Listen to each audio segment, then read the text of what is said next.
They look extremely dangerous, says Thomas Frank. On a slot today was talking about Chelsea, saying they were the only team that Liverpool faced where he thought they were the better side. As much as Enzo Maresca doesn't want to admit it, as much as he's trying to keep it out of the public eye, his team are in this title race, very much so.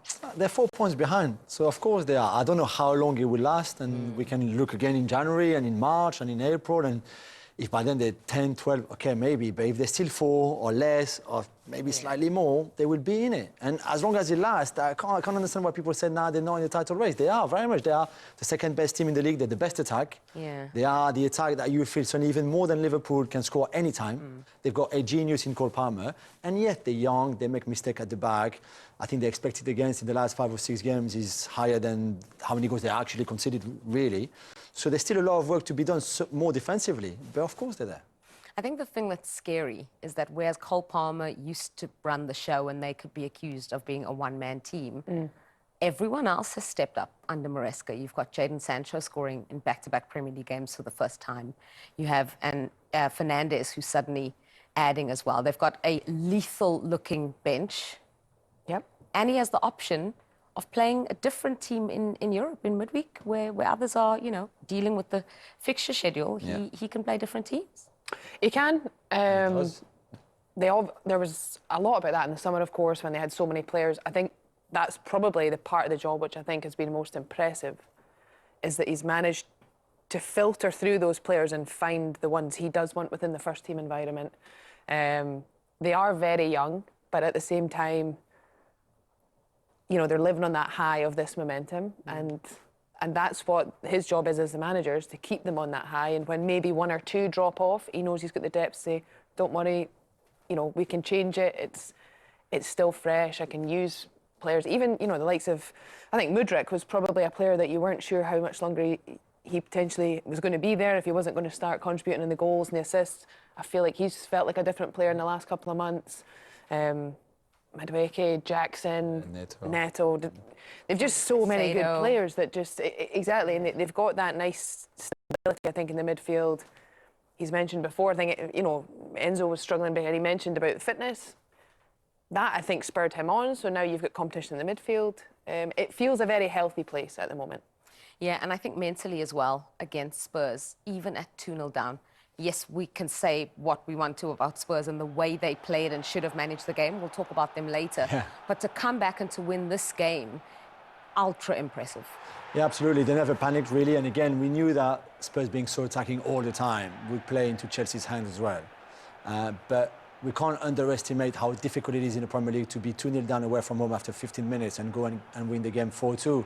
This is how good they are. I agree with you on the sense that last season, and Pochettino said it himself, which were really stupid, but he said this is Cole Palmer's team. Nobody is ever a one-player team. This is not possible, not at this level. But now it's far more structured, and I did wonder at the start of the season if Cole Palmer would be as effective in a much more structured team than when you just give him the ball and go and do your magic like he did last season. And it's probably even better because there's more options around him, there's a better structure, tactically they know what they do. And Caicedo was saying that last season it was all about running with Pochettino, and Pochettino was a terrible, really, season.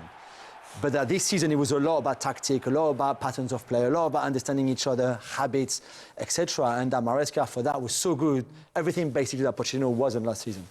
Yeah, I think what's also really, really impressive is the number of players who are contributing goals. They are the top scorers in the league at the moment. And when there are multiple outlets for goals, it's always going to be a danger because, as we saw, even at 2-0 down against a rival London team, they're not out of it. No, not at all. But I think that also, I think, is one of the benefits of having youthful players. You find they have that little edge about them, that confidence, and it's that competitive environment in training, and that then can lead into the games, and you sort of you keep building on that momentum. I think it becomes something that then becomes even more difficult to stop, and I think that's why they're in the position they're in. I think you probably hope that he's prepared for the moment when perhaps they don't play well. Inevitably that will happen. Inevitably there will become that game when they don't get the result. It'll be then about how you get the right reaction from that. And sometimes that's where the youthfulness sometimes can be trickier to manage because you maybe don't have as many experienced ones that have that calmness. Yeah, and you can understand why, as you just mentioned, the youthful players, many of them I think when they talk about title contenders and who's really going to challenge Liverpool, the only reason why Chelsea are maybe not considered or were not considered is the experience factor. Yeah, because I think in the past, you see, normally it's a blend. Normally there's a few more senior players or more experienced players throughout the team that just give you that little bit of balance, because you do need that experience in the moment. Right now, as we've said, they're flying high. They know they're scoring 3-4 goals often. It's when you get in those sticky moments, sometimes you just need that experience to shine through. But that's also on the manager to find a way.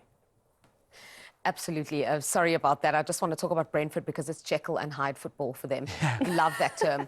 At home, like, incredible, amazing. And then away from home, totally different. Terrible. And maybe it's the fact, and I don't want to take anything away from them, from that home form. Yes. They are yet to play pretty much all the big boys, you know, and they will have, I think, Liverpool, City and Arsenal coming to the GTEC Stadium in the next 3 weeks or something.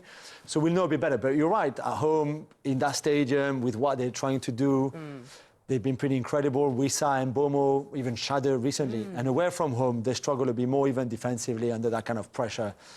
But they have a great record against Chelsea, haven't they? They haven't lost in the last 5 against them. I think it's 3 wins in a row at Stamford Bridge even. So Thomas Frank clearly has the recipe to upset Chelsea. But again, the ones that he's beaten were different Chelsea than this one. Yeah, I was looking at the stats because I like that Jekyll and Hyde football term. But at home, they've won 6. I love it. I'm going to say it one more time, Jekyll and Hyde football. Because at home, they've won 6 and drawn 1, and then away, they've lost 6 and drawn 1. It's amazing symmetry.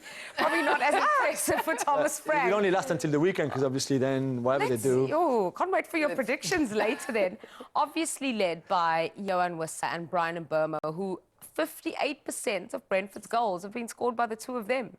9 goals each, only 1 away from home each. Yeah, I mean, the record alone, though, is incredible. And they're 2 players who have an incredible talent. You know, the eye for goal they both have is remarkable. And it's, you know, for Thomas Frank, you have to say he's got the best out of them since obviously Ivan Toney left. And everyone wondered, you know, where would the goals come? And he obviously knew. He said, don't worry about it. The form away from home is something where I think, though, they do need to probably be a little bit more stringent in how they approach those games, because you don't benefit from your home fans sort of giving you that extra edge, and there will be more times in games often when you're away from home you suffer a little bit more, you don't have possession. So I think there's probably an element of Thomas Frank is the way he likes to play on the road. I think they need to probably be a little bit more difficult to play against, and ultimately they give teams too many good opportunities. Wissa and Mbeumo being French, I mean, I think it helps to be so brilliant. And Wissa is even Paris born and bred, which I think, you know, outside of the handsomeness, it's also the talent comes from there. Yeah, I think we claim them for Africa. I'm good with that. We claim them for Africa.